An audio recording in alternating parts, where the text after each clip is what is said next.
Dear students, इस video में हम बात करेंगे कक्षा 10 के गणित के तीसरे अध्याय रैखिक समीकरण के विषय में, जिसमें टॉपिक है प्रतिस्थापन विधि।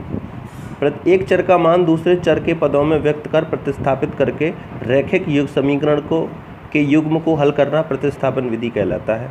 अर्थात प्रतिस्थापन विधि द्वारा किसी रैखिक समीकरण का मान ज्ञात करना।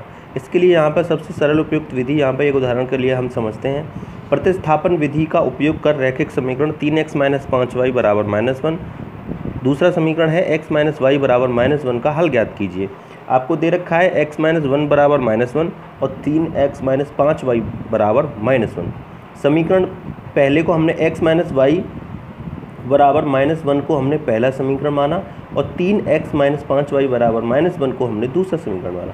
समीकरण पहले से हम देखेंगे, प्रथम समीकरण से y बराबर हो गया आपका x + 1, क्योंकि 1 को बाईं तरफ ले गए तथा y को दाईं तरफ ले गए, तो आपका निकल के आया y बराबर x। आपको y का मान प्राप्त हो गया।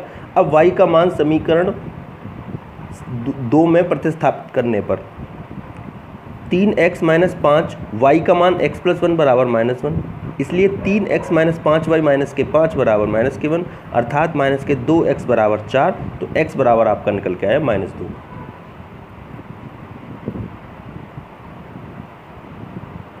अब आता है x का मान निकल के आया आपका -2। x का मान समीकरण 3 में रख देने पर समीकरण 3 y बराबर था x + 1, उसी समीकरण में हम रख देंगे y बराबर -2 + 1, y का मान निकल के आया -1। आपके दो मान निकल के आ चुके हैं, अतः दिए गए रैखिक समीकरण का युग्म का हल x बराबर -2 y बराबर -1 है। इसी तरह प्रतिस्थापन विधि का उपयोग कर रैखिक समीकरण x + 2y - 1 2x - 3y = 12 का हल ज्ञात कीजिए। माना कि दे रखा है आपको x + 2y = -1 और दूसरा समीकरण आपको दे रखा है 2x - 3y = 12। समीकरण फर्स्ट से x का मान निकल के आया -1, x बराबर -1 - 2y। अब इस x का मान समीकरण 2 में रखने पर 2 - 1 - 2y - 3y = 12 है, तो -2 - 4y - 3y = 12, तो 7y बराबर हो गया आपका 14, y बराबर -2। y का मान समीकरण फर्स्ट में रख देने पर समीकरण 3 में रख देने पर समीकरण 3 आपका निकल के आया था x बराबर -1 - 2y। या समीकरण फर्स्ट में भी रख देंगे तो मान निकल के आ जाएगा। y का मान समीकरण 3 में रख देने पर x बराबर -1 - 2 कोष्टक में -2, अर्थात x बराबर -1 + 4 = 3, तो x के मान आपके निकल आ चुके हैं। इसी आधार पर आपको कई उदाहरण यहाँ पे दे रखे हैं। प्रतिस्थापन विधि द्वारा आपको ये मान ज्ञात करने हैं।